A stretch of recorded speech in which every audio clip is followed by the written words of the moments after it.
Украина подготвува ревидиран мировен план за завршување на војната со Русија, кој ќе го презентира пред Белата куќа во обид да избегне територијални отстапки.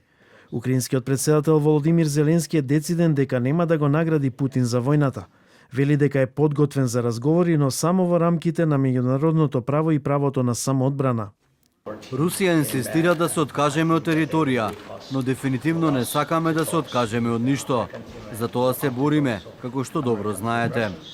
Европските сојузници се на страната на Киев и се усогласени околу важноста на безбедносните гаранции и почитувањето на територијалниот интегритет на Украина.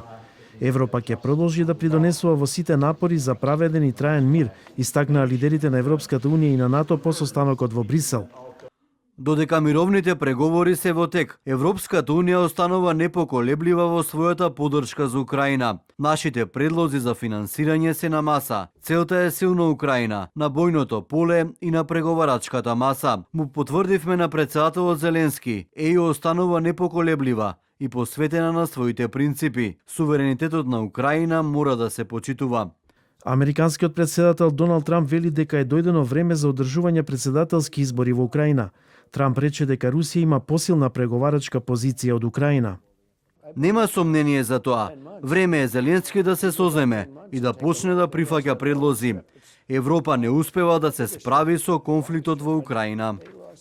Како што истакна Трамп, многу европски земји наскоро ќе станат неодржливи поради катастрофалните миграцијски политики. Западни медиуми објавија дека украинскиот председател е под зголемен притисок од Соединетите Американски држави да се согласи на значајни територијални компромиси и други отстапки како дел од предлогот на американската администрација за прекин на војната со Русија.